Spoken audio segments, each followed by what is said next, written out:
everybody. How you doing? Welcome to the Making of Magic: The Gathering Marvel's Spider-Man panel. So excited to see you guys here. I was so lucky to get to moderate a panel at San Diego Comic-Con about this, and so when they were like, hey, do you want to come to Atlanta and do it again? I was like, yes, please, and get to talk to some amazing panelists. So I'm so pumped to be here. How's your day 2 going, everybody? Good. Got to play some Magic, bought some swag, I'm sure, which I did. So we're going to talk about a ton of stuff today. We are going to get into colors. We're going to talk about pick 2 draft, set mechanics, and some deep cuts. And we've got great panelists here with us today, so I'm going to let them introduce themselves to you guys. Hello, everyone. I'm Corey Bowen. I'm a game designer at Wizards. I was the lead game designer for Magic: The Gathering Marvel's Spider-Man. Thank you. I grew up with Spider-Man when Tobey Maguire's, Sam Raimi's first Spider-Man movie came out. I was 6 years old, so the perfect age to get right into a comic book superhero, just like Spider-Man. Very excited to be working on this set. Hi, I'm Jadine Klomparents. I am also a game designer. I am the play design lead, which means I work on the cards very near the end of the process, dialing in the final numbers and getting the gameplay perfect. I only had pretty superficial exposure to comics before starting this, and I got to learn so much working alongside Corey and everyone else. It's super cool. Can't wait to talk about the set today. Woo. Hello, I'm Max McCall. I was the executive producer for Spider-Man, working with all of these fine folks on... You just got louder. Yep. I just wanted to hear you more. Hello, I'm Max McCall. I was the executive producer for Spider-Man, working with all these fine folks across everything about all things Spider-Man. Like Corey, I was activated by the Sam Raimi movies, and I've been a fan ever since. Hi, I'm Amanda Barker. I am on the Marvel team. I am a senior product designer, and I help amazing partners like Wizards of the Coast do incredible projects with the characters that we all know and love. I have been a comic book fan forever. I wanted to draw comic books, and so now it's an incredible opportunity to be able to make amazing games like this.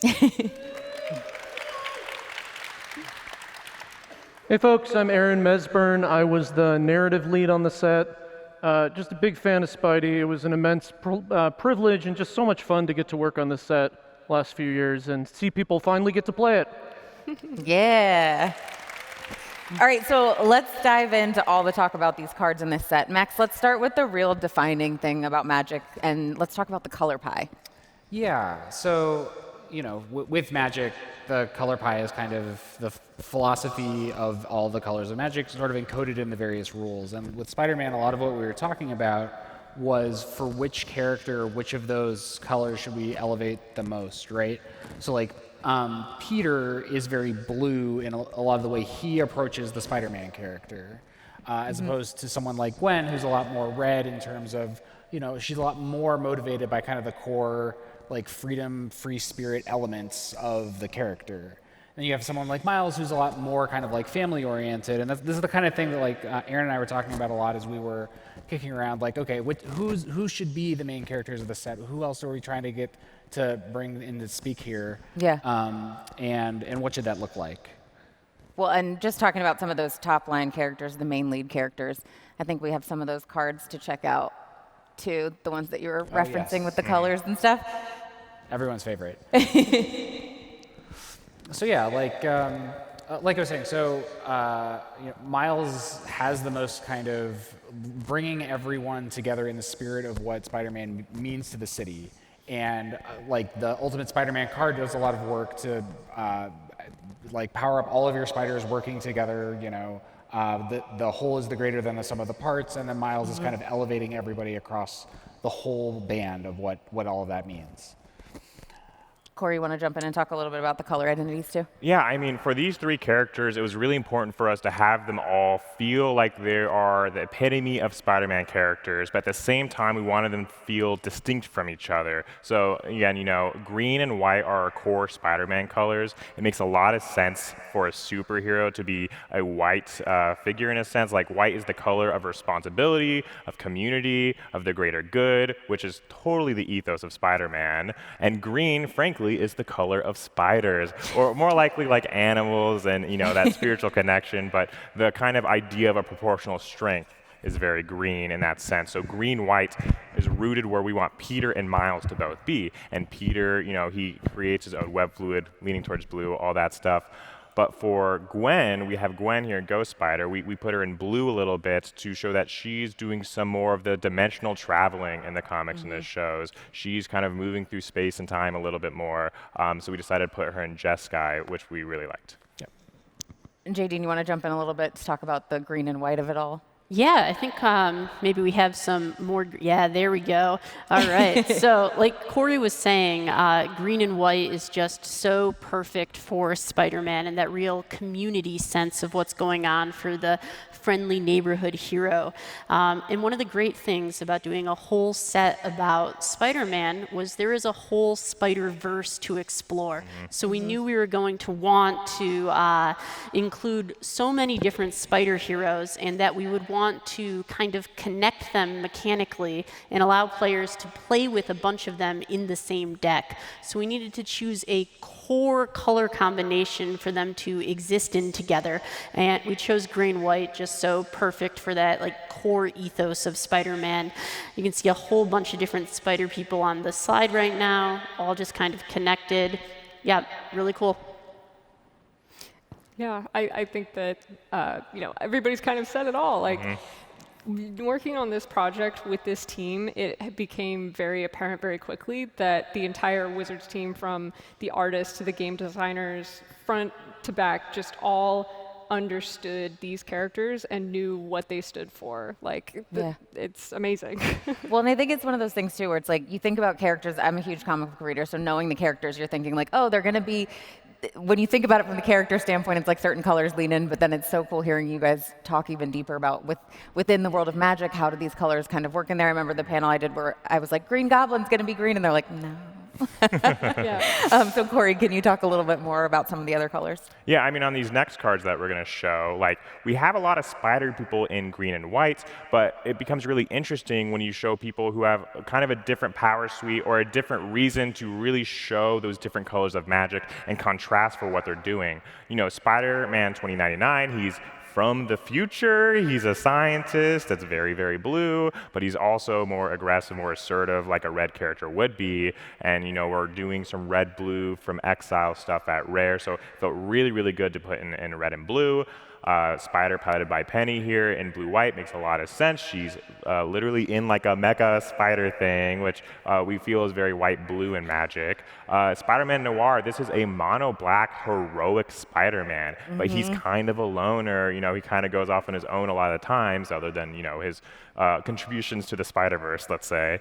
But it was really cool to like, what does the mono-black hero Spider-Human look like? And similar with Superior here, you know, very science-oriented. But this is, you know, Dr. Octopus as Spider-Man, so he feels villainous in a sense. It feels dire in a sense. I mean, Aaron, do you have anything to say about these cards? Yeah, I just think that it's really interesting because, you know, as far as like the Spider-Man mythos, just like we were saying in the previous, you know, slide, that it's like so much of Spider-Man's story is about growth and community and doing what's right. There are also other characters in the Spider-Verse that have this spider, you know, power, but treat it so differently than Peter. And so these cards kind of represent that, about how you can strive for better things in different ways. Like 2099 is a very obvious example where he's much more intense. Also, I just always have to call out that I love it when a card's mana matches the character costume. Like, he is blue-red.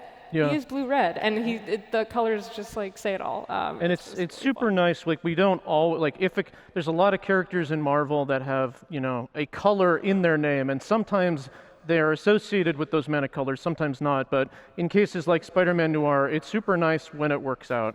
And I'll also call out Spider-Man, Superior Spider-Man.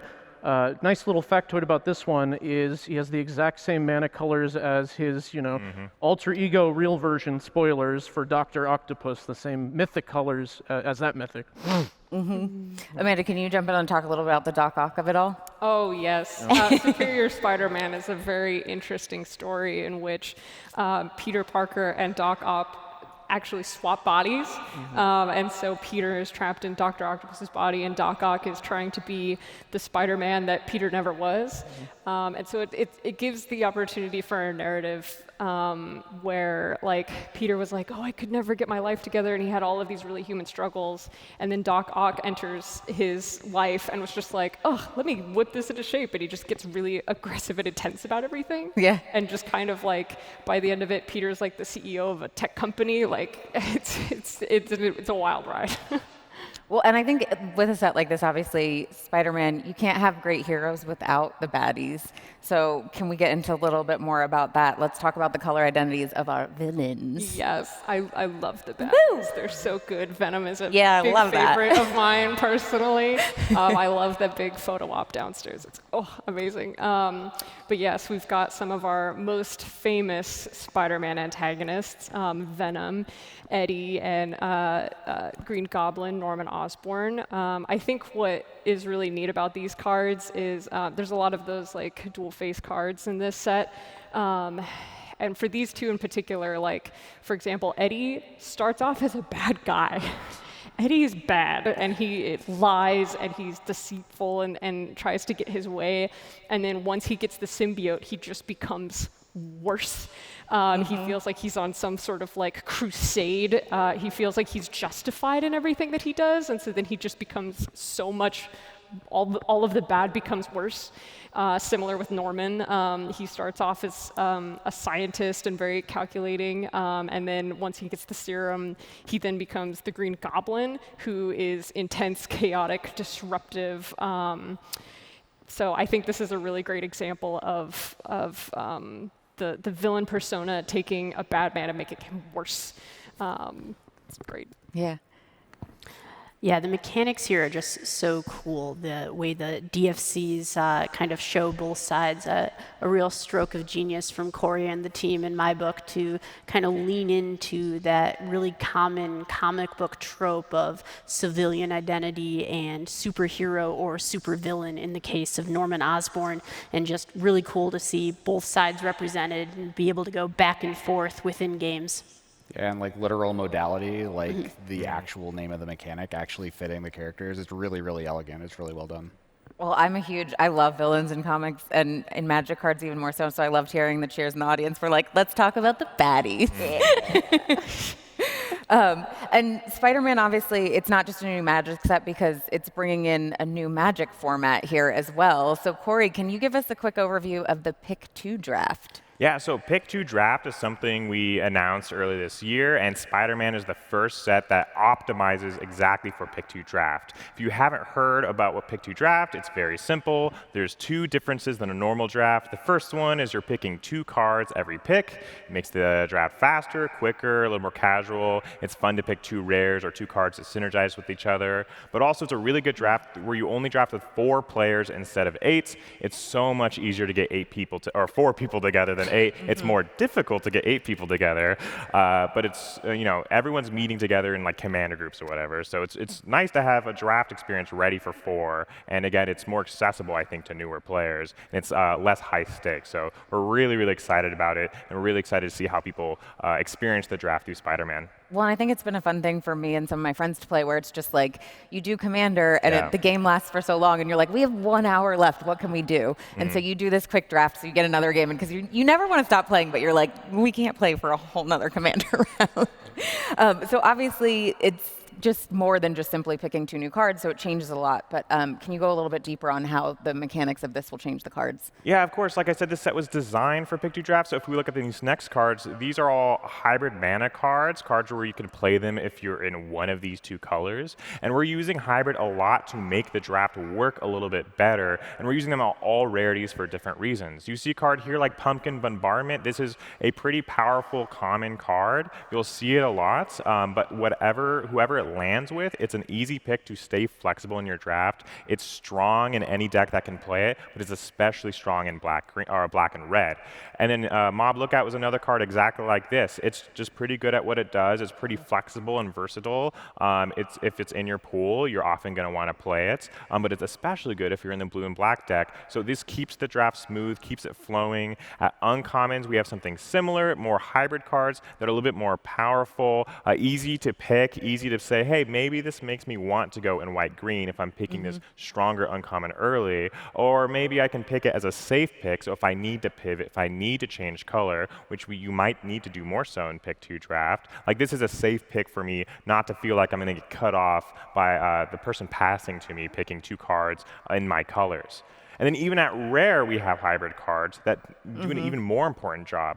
You can pick a rare as your first pick. Like, what you really want to do for your first pick is pick the coolest cards that you're excited to play with. And if your coolest card that you're excited to play with... We always try to do. Yeah, I'm picking the rares every time. Yeah. I want to play with the rares. And if my rare is flexible, then I have more movement that I can do in the draft. So we're using hybrid at every rarity to really make sure that the draft runs smooth. And I think it's working out really well.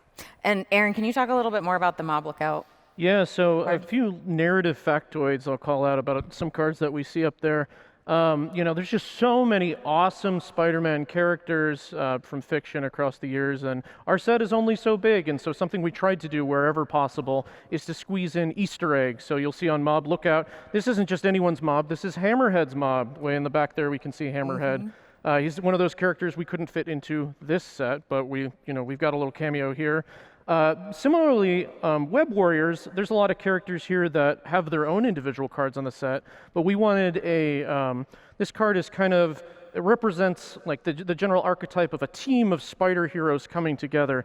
So there was a lot of uncommons where there were kind of team names that sounded more generic than not, that felt appropriate to put on non-legends. So Web Warriors is a good example of this, especially how much it cares about other creatures and kind of teaming up with them. Some others in the set, but my favorites, Superior Foes. I loved getting a call out for that series in there. And Merciless Enforcers is another one of those sort of fake legends in the set that's really not a legend. Awesome. Yeah, these are really cool, and I love the Easter eggs in this set. There's so many. There's a lot. There's so many, and they're so creative, and I think that it was really fun to look at every single card and every single piece of artwork and how can we make this the most Marvel we can. There's a couple where like the Easter eggs are much, much smaller, but they're still very delightful. Yeah. I think one of my favorites is City Pigeon. Yeah. Oh, we're gonna get to the pigeon. We'll get to that. We'll get Getting ahead of myself. Clearly, we know you're very excited about it. Oh, I love it. Aaron, can you talk a little bit about Web Warriors? Web Warriors? Yeah. Oh, we talked about Web Warriors. Oh, yeah, I spoke to that, yeah. He was like, I already did that one. I like it. I want to talk about it more. Okay, so let's jump into, usually you've got 5 major archetypes rather than the usual 10 this time around. Yeah. So that must have required some new direction with the set as well. Yeah, we have 5 archetypes. Instead of 10, it's a smaller set. When you're drafting with 4 people, having 10 archetypes can get confusing because some gold cards start floating around, signposts are confusing. So bring it back down to 5 archetypes we felt really fit the 4-player table a little bit better and let us make our fixing at the right place we wanted it to be.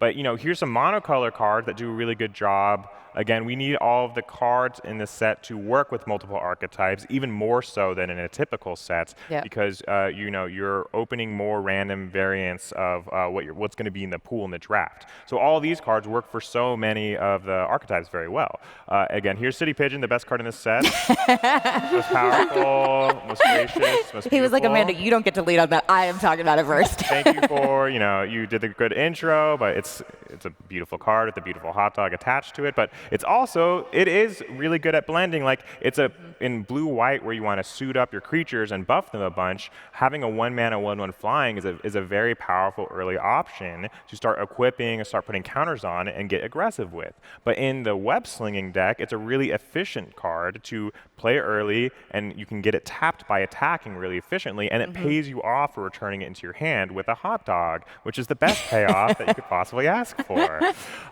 Similar with the rest of these cards, like like Doc Ock's henchman. It's it's a blue creature. It's a villain. It connives for blue-black. You can play it with Mayhem cards if you need to. It's Connive puts +1/+1 counters on creatures, which again is good for the blue-white modified deck.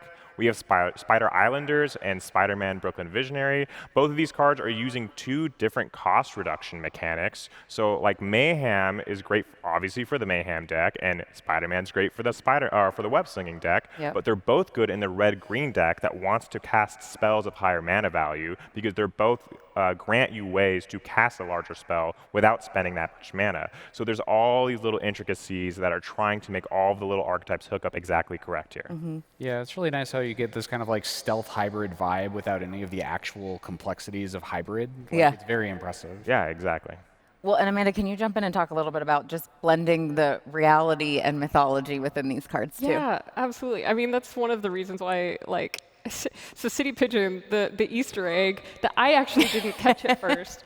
Vulture is actually in the background in the center top, chasing the pigeons. I think that's incredible. I like to think Vulture wants the hot dog. No doubt. That might be his hot dog. The world may never know. That's the real mythology. But I think one of the things that's so charming about this collaboration and Spider-Man and this set of cards is that it takes Magic to like kind of a new place where it's bringing it into our space. And I think that's also what's really cool about Spider-Man is that Spider-Man blends mythology and everyday life because he lives in New York, he deals with rent, he deals with struggles that we all relate to, but he's also a superhero fighting Vulture in the sky. Like it brings outlandish fantasy and like gods and you know the space and all of this drama, but also it's terribly relatable because it's the places that you can go to New York and see these iconic landmarks that Spider-Man's sitting on or whatever else. And so I think that's just like a really unique thing that Magic has been able to explore. Yeah, I mean, and the character specifically, it's one of those characters why everyone's like, everyone could be under the mask because Yeah. you're like, it's Absolutely. a normal person in a city that we know, and so getting to bring that into Magic is so cool. Now, when you talk about drafts, obviously, usually the last card in the draft doesn't get played that much. So, so what did you guys do to kind of massage that with this new draft? Yeah, so I mean, in this set, we try to, I'll say, like, we weaponize some of the last pick cards. A lot of the times, your colorless commons are the cards that are floating around, and you're not picking them. But you know, we wanted this to feel like New York. It's part when you're playing Spider-Man, like he is swinging off of buildings. He's using elements of the city to his disposal. It's like part of his movement, part of his action. And if you're drafting and there's a hot dog cart and a train and a ferry passing by, and they're not high picks, so you leave them in the pack, they pass around, you see them again, you pass them around, you see them again. It's like you're constantly seeing New York City. You're seeing what he's bouncing off of, what Spider-Man's living through. You're seeing all this beautiful stuff. And then we also have Living Brain, which is fun. Yeah, so using these artifacts like this is kind of medium strong things that we're expecting to see deep in packs gave us an opportunity to address one of what we were worried about as a potential weakness of the 4-player draft environment for this set, which is in a smaller set with less cards and only 5 archetypes, we were worried it might just not be as replayable as other environments with more different archetypes to explore and more total cards to get to put in your deck if you draft for the 10th time. So while working on the set, we were really keen on the lookout for kind of sideways stuff that, you know, isn't the really obvious color pair stuff you're supposed to do for your first few drafts, but gives you that additional content as you go deep. So Living Brain is hooking into all of these artifacts that you're going to be finding in your packs and giving you something to do with them, and just kind of that novel content that you didn't see on your first draft, but makes it still fresh, you know, in your 6th or 7th. I love it. And historically, Magic sets, they usually have 2 or 3 new mechanics, but Spider-Man, we've snuck in some more stuff into this set. So, Jadine, can you talk a little bit about the mechanics? Yeah, absolutely. So on the next slide here, we're going to take a look at our first new mechanic, web slinging. So going all the way back towards the beginning, Green and white was the color pair primarily with the spider heroes. And we knew we not only wanted to have them as kind of like a faction you could play with a bunch of spider heroes in your deck, but also give them their own mechanic. In thinking about Spider-Man, the web powers that Spider-Man has are so unique in the world of comic books and just such a versatile power set for a character to have. Spider-Man uses his webs for so many different things, from transportation around the city, grab a bystander, pull them out of the way of danger, and even in combat, web down somebody, restrict their mobility, get the edge that way. So we needed a mechanic that would be equally versatile to play with, and Corey and the team came up with this version of web slinging you can see here. Web slinging is an alternative cost to cast the card. You get to spend less mana on your spell in exchange for returning a tapped creature to your hand. But the thing about Magic is most additional costs have ways to be upside. So, you went through a bunch of work, you tapped your creature somehow, you got your discount, and now you also have that creature back in your hand. So you'll get to deploy it again. We built in creature fall synergies, rewards for playing multiple creatures, and just a lot of ways to take advantage of web slinging. Green-white is all about it, really fun to play with. Yeah, and another thing I'll call out is, especially with web slinging and showing kind of our most basic web slinger in the set with Spider-Man Web Slinger, we wanted to show, take opportunities where we could to show Peter Parker across the years, and what better place on the most basic version to show the youngest Peter, a Peter in high school. I love how Ryan, in this picture, illustrated him with the backpack and the shoes hanging off in front of Aunt May's house. It's just so charming. Yeah, I love this piece. It's so charming, and one of the fascinating things about this collaboration is because we were able to dedicate this whole set to Spider-Man as a whole, we were able to explore the character in multiple iterations. Like you called out, this is the youngest version of Peter, like early Spider-Man. And I think it speaks to, again, Spider-Man as a character and like comics as a medium, that we've been telling the Spider-Man story for 60 plus years. You get to tell a lot of stories. And Spider-Man as a character, there are very few comic book characters, like even comic book characters, that truly are allowed to evolve. And Spider-Man is one of them. We've seen him in high school. We see him go off to college. We see him date. We see him fall in love. We see his heart broken. We see him get married. He has kids. There's like, he as a character has grown through the ages. And I just think that that's so unique to Spider-Man, and comic book storytelling allows us to do that since it's an ongoing storytelling medium. And I think that's just something so special, that you can follow Spider-Man as you grow up. You get to interact with him and see him change as a character. So that's one of my favorite parts about that character, and the fact that we can do the same thing in Magic the Gathering and portray that journey, I think is really valuable. It's really neat. Well, I think it's what I love so much is just getting to chat with you guys and hearing the passion behind it all, that you're like, there is so much to delve into, and that really we feel it as players with all the cards, but also with all the mechanics. So what is the next one we can talk about, Jadine? Yeah, let's move away from the heroes and get over to some of the mechanical representation of the villains. Yay! I wanted my villains to cheer with me again. So Connive is centered in blue-black in the set. It is a returning mechanic to Magic. We used it before, and we're using it here in the Spider-Man set to represent the villains plotting behind the scenes, preparing for their next bout of villainy.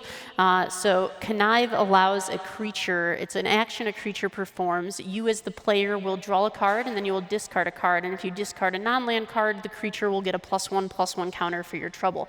So when you have a lot of Connive in your deck, you are kind of setting yourself up for future success. You're being very methodical, considering the cards in your hand. Exactly. I'm not good enough with my hands. But so you're planning things out and being just so careful, and your creatures are getting stronger as you do. It's just so perfect to represent kind of the scheming nature of what's going on behind the scenes. Max, can you talk a little bit about Norman Osborn? Yeah, I mean, like a lot of these folks are up to something, right? Like the nefarious plotting really is the kind of thing that you feel like you're doing when you're just going off with your Connive deck, right? Like you churn through your whole deck, especially in draft, you like get to like whatever rare, whatever like your key synergy piece is, and you get to do the thing, right? Like the Green Goblin himself, right? You might say like Something of a scientist. Oh, well, I'm sorry. Go What? on. What? I'm sorry. I wasn't saying it. I was going to let you go. Oh, very interesting. Yeah, then same kind of thing with Morbius, right? Like Morbius himself is paying you off for doing your conniving, and again, there's sort of like, okay, like how can we do these things together? How can we make the whole greater than the sum of its parts?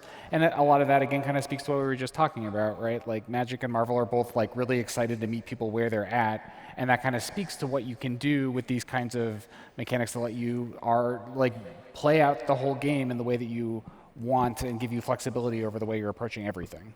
Yeah.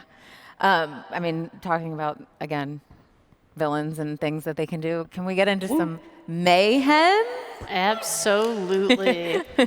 So yeah, eventually the time for plotting has to come to an end, and we move over to the raw chaos of mayhem, when villains are just wrecking havoc in the streets, waiting for Spider-Man to come and stop them. So the mayhem mechanic is centered in black and red in the set, and is the black and red color pair theme for draft. It is a new mechanic to Magic that allows you to cast cards from your graveyard that you discarded this turn if they have the mayhem mechanic on them. So kind of like web slinging, it is usually a way to get your card for cheaper if you did some amount of work. But just like web slinging, you also have so many paths to advantage along the way, because you probably didn't discard that card for no reason. You got something from it, whether it was just a minor thing for your creature, or if you got a full card's worth of value from it because you connived it away. I actually really love the way Connive and Mayhem play together in this set as the two sides of setting up your plan and then wrecking chaos. It's just so perfect in villainy, and it leads to some really powerful things in gameplay. I'm just so excited about Mayhem in this set. Like, obviously, it's very reminiscent of an older Magic mechanic called Madness. Like, Madness had a very, very similar thing. You discard a card, you play it as you discard it. But Madness, you like discarded it into exile, and then you didn't know when you could cast. You had to cast it then. Mayhem, it kind of fixes the complexities. No longer are you discarding cards into exile. You can play it later if you didn't want to play it just then and there. Too much of the Madness rules, like if you read them, they actually drive you to madness. Yes. Madness is it's a whole deal. Mayhem, what a great word for like a comic booky, like Saturday morning cartoon villain in a sense too. But I'm really excited to bring back that Madness style gameplay. I love playing the Mayhem decks, and I think a lot of the cards are really string together very, very well. Well, and I think we can't talk about these cards without talking about goblins. Oh, of course. I think that mechanic just really sums up a lot of the chaos so well. And another fun sort of call out to this card that's on screen right now is that this version of Green Goblin is actually Harry Osborn and not Norman Osborn. It also speaks to this set being able to explore different versions of different characters, and Norman has not been the only one donning the Green Goblin mask. Also, Harry has served his time as the Green Goblin. So I think that, again, this is just another case where Wizards did their homework. Yeah, Aaron, there's lots of characters in the set who, kind of a rule for us, kind of like, spiders. If you've been, bitten by the spider, you're part of the spider family, you get the spider creature type. Same deal with goblins. If you've ingested some version of the goblin serum, you get the goblin creature type, which I think is a really fun way to unify these characters into more of a family. And frankly, we're making Magic, and it's more fun to be able to include, some of the most famous goblin-named characters in fiction, period, in your favorite goblin decks. All right, and finally, we have one more to talk about. We've got Modified. Yeah, our last mechanic is Modified, another returning mechanic to Magic. It represents just the various ways within Spider-Man canon that people or things get upgraded along the way. I think the most clear example here is Spider, piloted by Penny, this kind of mechanical version of Spider-Man powers, and you just see like you've got technology on your side. That is what modified is representing. So modified is kind of a status a creature can have. A creature is modified if it has a +1/+1 counter, if it's enchanted, or if it is equipped by something. Then we say the creature is modified, and blue and white is all about modifying your creatures and then reaping benefits with cards that care about that.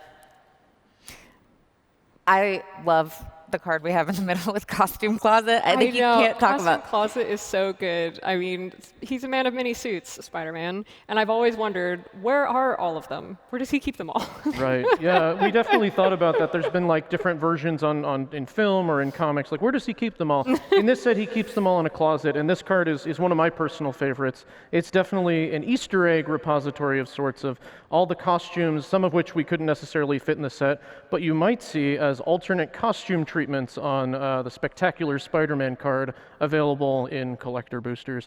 But some really fun Easter eggs in here, like all the spider armors and Bombastic Bagman and many more. Amazing. I love it. Yep. Spider-Man's definitely a man of many suits. I mean, anything you've got with superheroes, it's like to have a card like this where you get to see all those Easter eggs and all the costumes. I love it so much.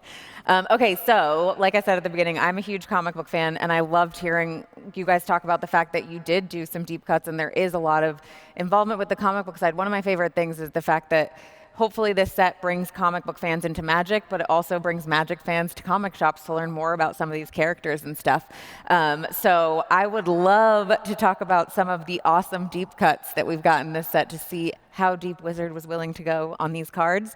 Amanda, you want to kick us off with our top level of deep cuts? Yes. The main characters of Spider-Man. Yeah. Everyone in here should be on the same page. I mean, you've got Peter Parker himself, J. Jonah Jameson, Doc Ock, and Miles Morales, all very... the first couple have been part of the Spider-Man mythos for a long time. Miles is like a newer entry, but has become such a mainstay of the mythos. I think one of the fun things that I noticed on these cards specifically is the alliterations in their names, which is a big thing for Marvel Comics. If you haven't noticed, Peter Parker, J. Jonah Jameson, and Miles Morales.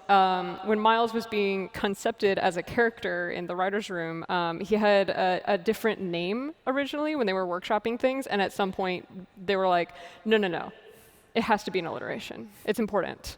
It's important. It's part. He has to fit into the world. He has to have an alliteration, and so Miles Morales became the name of the character. I just love that fun fact. Yeah, we definitely tried to incorporate that spirit of alliteration wherever possible into character names and epithets that you might see throughout the set. But there's sometimes, if there was another iconic name or epithet that we wanted to include, we sometimes didn't do that. For example, one of my favorite cards in the set, Dr. Octopus Master Planner. I love the fact that Corey made this design that really spoke to Dr. Octopus's cunning and ability to strategize and shape your hand and just have all the perfect resources to enact all your villainous schemes. He really feels like a master planner when you play him. Yeah, and you kind of get the same token out of Peter, right? Like it's not a Spider-Man set without any of these characters, and it's not really Peter without him like going into the lab and like figuring out what he's got to do and doing some science and using that to solve his problems. Mm-hmm. Really fun story about J. Jonah Jameson there. So, my day job is play design, changing the numbers, and we get really concerned about power level and how things are going to play, as you might expect. And sometimes that means we let flavor slip away from us for a little bit. So at one point in the process, J. Jonah Jameson's power and toughness had crept all the way up to 4/3, at which point... At which point the rest of design reeled us in and said, okay, he's just a guy. He cannot be a 4/3. So we were like, you're so right.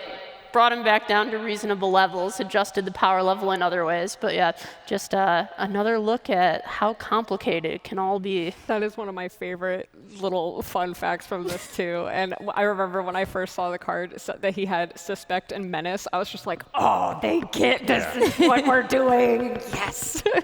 Yeah, it's a great design. I mean, for what it's worth, I'll just point out I love Miles Morales. Such a great character. Love this card. But if you love Spider-Man, you're thinking of getting into comics. Like the Miles Morales comics right now, written by Cody Ziegler, they are really good. Like very, very good comics. I really recommend picking up some Miles comics. The art is just amazing. The writing's awesome as well. I feel like going back to the J. Jonah Jameson thing where you're just like, who's the person in the room that was like, actually. Yeah. Throw it back to the panel before. That was Mark Rosewater. It was 60% of the studio. Yeah. You always need the person that helps, like where it's like you can get so involved and invested as a fan where it's like, we're getting to do magic and Spider-Man, but sometimes you need the person that's going to come in and be like, I'm sorry, but he's just a dude. Right. Like, he can't be bigger than Spider-Man. Yeah. All right, so that's top level. I feel like everybody in this room knows those characters, so let's go a level deeper. What do we got for our leads on when you're a little more in the know of these characters, Amanda? Yes. So again, Spider-Man has had quite a long history, so he has lots of supporting characters. You've got Flash Thompson, you have Hobgoblin, Black Cat, and Rhino. He has a huge rogues gallery that he's fought over time. He has, friends at high school, friends at college. I think that it's really neat, and again, to the comic book storytelling of it all, having over 60 years of storytelling and being able to explore Spider-Man, like all of his supporting cast has also gotten a lot of stories. Like Flash Thompson, for one, is one that surprises me sometimes. He started off as Spider-Man's bully, but then he also got to become a superhero and go to space and like become Agent Venom and all of this. Like it's amazing the amount of stories that little branches and nooks and crannies that storytelling has gotten into in the Spider-Man ethos, and Flash is just a great example of that. Yeah, and one really fun thing with the Flash card we did is every card that like represents Flash, whether it's Flash or Agent Venom or whatever, they all have the Flash mechanic. I Just love like, that. That's so fun. And we weren't like, oh, they have to. We were like, hey, can we pull this off? Can we really get every Flash to have Flash without compromising the gameplay? And I think we got there. It's super, super fun. Yeah, even the bonus sheet, it worked out. So funny. Love it. Do you want to talk a little bit about your favorite, Aaron? Yeah, so Hobgoblin is a fun one because, from the outset, he's like some kind of off-color Green Goblin variant of some kind. Who is this guy? Turns out he's one of the most complicated, convoluted villains in terms of his canon, and maybe all of Spider-Man. He's just been like 6 or 7 different people under the mask over various years, which is one of the reasons we named him so generically, and the flavor text is basically like, which one is this again, basically? Who is it this time? So that would be my pick.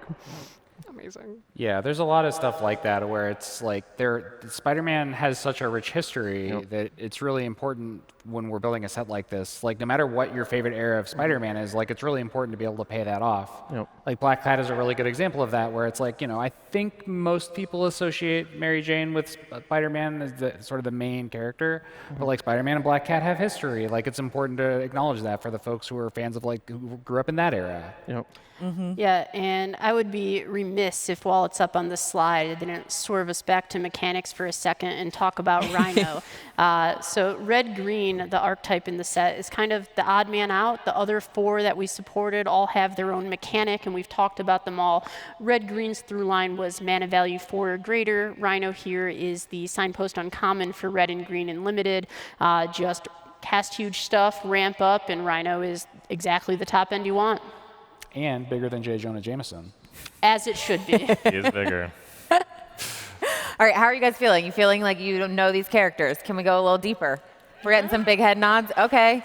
All right, so let's go a little bit deeper. You really need to be a true comic fan for these ones, I feel like. All right, bring it on.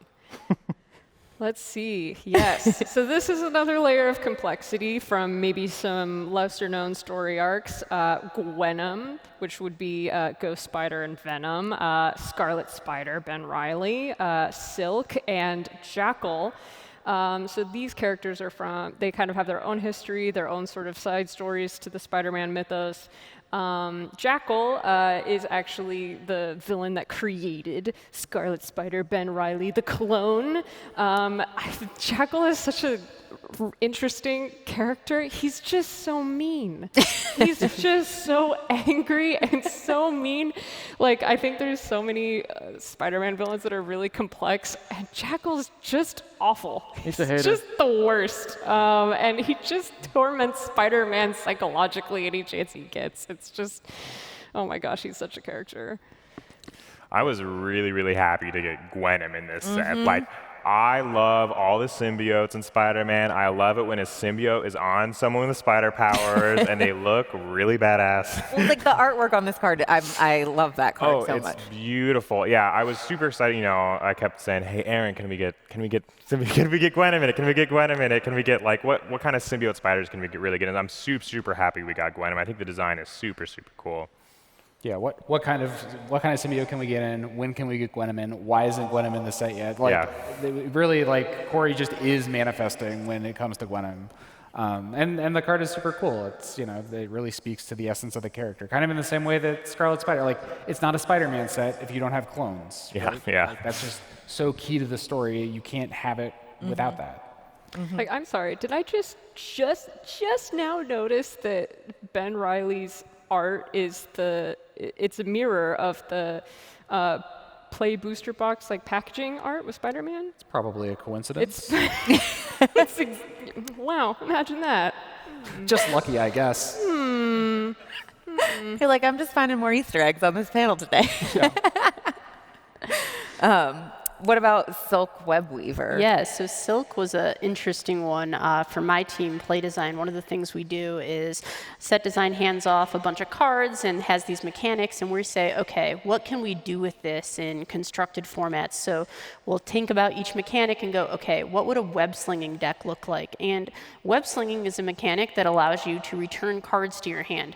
If you have 2 cards with web slinging and a lot of mana and an easy way to tap creatures, you could, in theory, keep casting those cards forever. So we had to make the choice, do we lean into this infinite combo or kind of try and hide it? And we made the decision to lean in. We made a card called Supportive Parents in the set that allows you to tap 2 creatures to make mana. That's 2 pieces of the puzzle right there. Tapping your creatures, making mana. Silk here also is your payoff. It both has web slinging, and then when you cast creature spells, you keep making tokens. What you can then tap is the other half to Supportive Parents. So it's a pretty convoluted infinite. You need like 4 cards in play, but you can make an infinite number of tokens, and that's pretty cool. And I know we already talked about it a little bit, but how much fun is it, Amanda, bringing characters like Jackal on this card where it's like you're saying, it's just like, he's just bad. So getting to bring that in and being like, we don't have to go like super deep on what all the things are, but we're just going to make him as bad as we can. She's like, yes, I'm on board.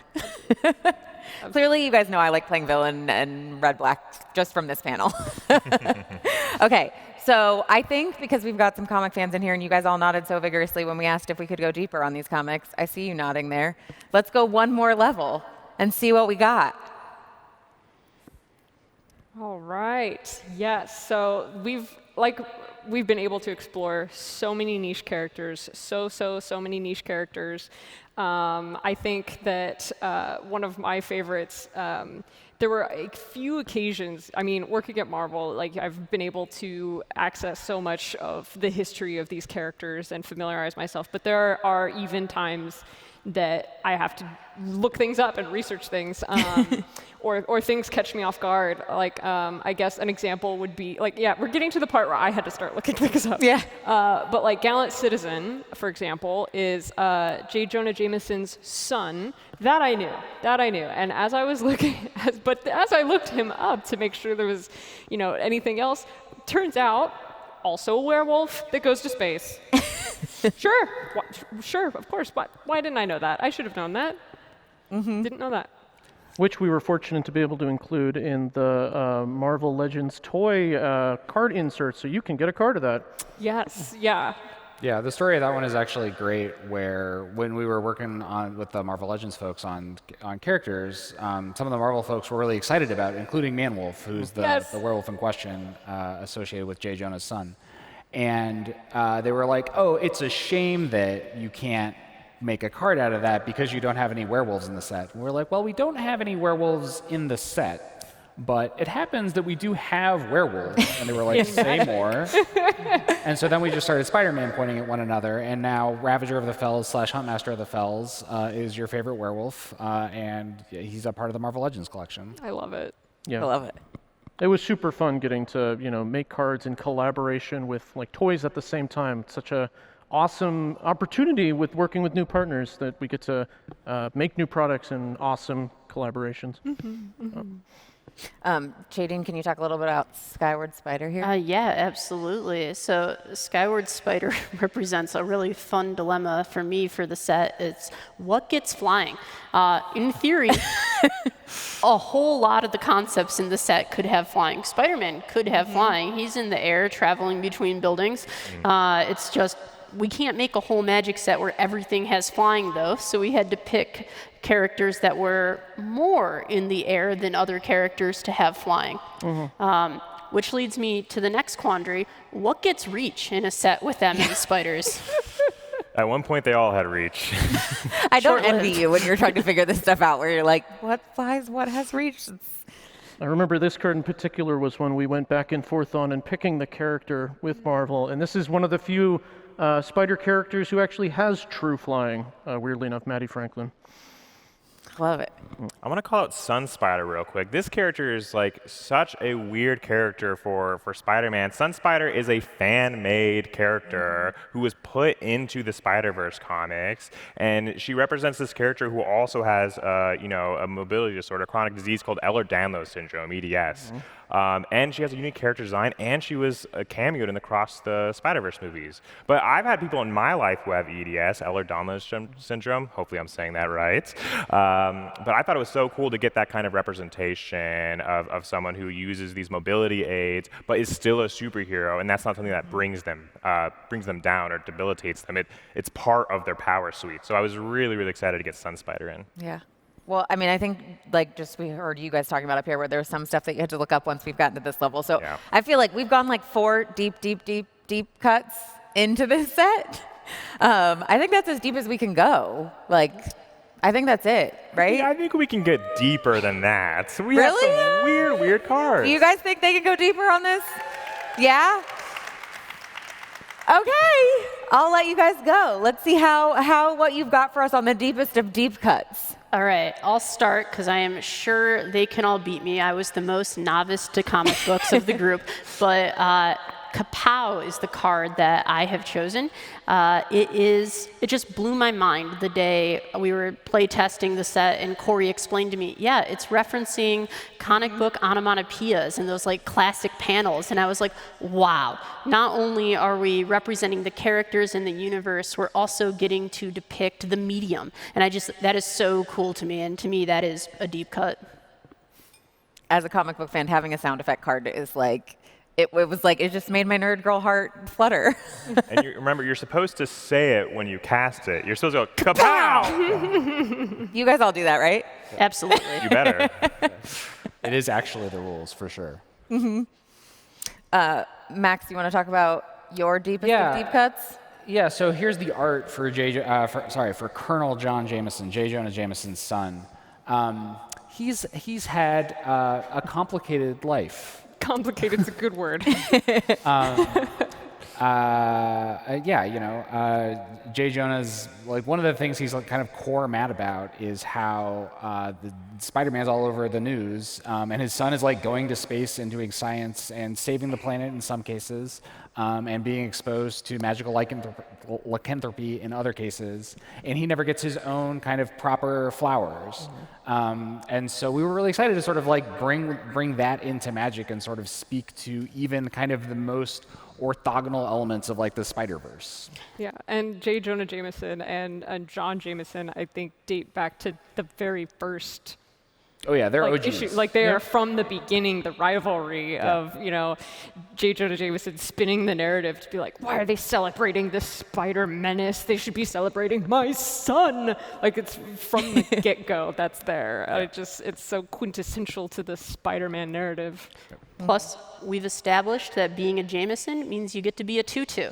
And maybe if J. Jonah Jameson had been a werewolf, we could have got away with 4-3. Yeah. So now we know it was you, J. Dean, that was like, he's just a man. Man. Corey, what do you got for us? Yeah, I brought Spider-Mobile. There was this era in comics. We got a woo over there. It's Couple ridiculous. woos. There was this era in comics where they just gave everyone a car. Like, everyone needed a car, and Spider-Man's car drove on walls. It's just, what a weirdo. Like, vehicles are very useful to have in Magic sets, very useful to have with web slinging. So we're looking for vehicle concepts. It's like, what about his goofy car? That it was like a buggy or something. It's just ridiculous, but I think this is a deep cut. I don't know how you're going to beat that one. I want to hear the conversation that happened. Was does Spider-Man's vehicle fly or have reach? It wall crawls. I don't know what to say. It wall crawls.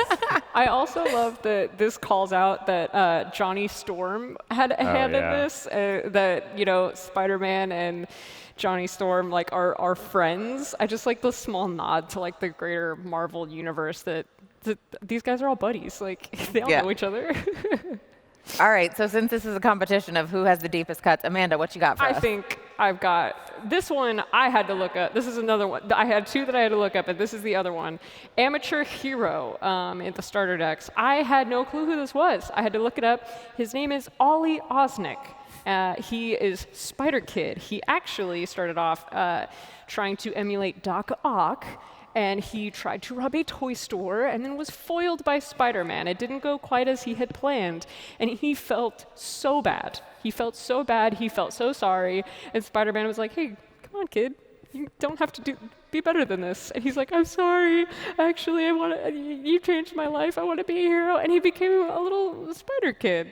Ollie Osnick. That was such a cute little story that I got to discover. Because of the cards that were submitted. It was great. I feel like maybe you get a couple extra bonus points because you used the word foiled in a comic book villain conversation, which I love.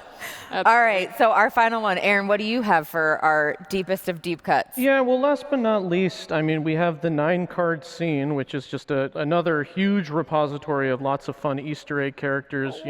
We could and also couldn't fit in the set. That's just cheating. That's all of them. It's like you've picked all of the characters. That's not... Well, if I had to say one, I would probably pick Mysterio, who you can see kind of underneath at the bottom of Spider-Man 2099. Probably one of the most fun ones to say from, from this whole set. Yes, I love that Web Slinger and Widow, the cowboy Spider-Man's like smack in the center. I love it because every time I look at the 9 setup together for a comic book fan, it's like getting a splash page, and there's so much stuff hidden in there. But I will say, I feel like it's a little bit of cheating that you did choose 9 cards, but I think it is the deepest cut for a comic book set, right? Yeah. What do you guys think? Which one's the deepest cut? You think the 9-card set, right? Yeah? It's hard to argue. Yeah. There's so many spider characters. Yeah. From so many eras, mediums, TV, like it's nuts in there. I feel like it's those old art things where it's like it was everything layered and you could just spend hours looking at it, just picking out all of the little tiny details and the different spider people that you'd see in the background and stuff. It's like an I Spy for Spider-Man. Yeah. I'm not really, saying really cool. that's what I do with these cards, but sometimes I do that. All right. Well, we've gotten in the deep cuts. We've talked about so much stuff here. Thank you guys all so much for coming, and thank you to our amazing panelists. We've talked colors, characters, pick 2 draft, the mechanics, and like I said, awesome deep cuts. Have you guys had fun? Yeah? All right, so give it up for our amazing panel. We've got Max and JD and Corey, Aaron and Amanda, and I am your host, Tiffany Smith, and I will see you guys again soon. Have so much fun this weekend at MagicCon Atlanta. Woo! Bye, everybody.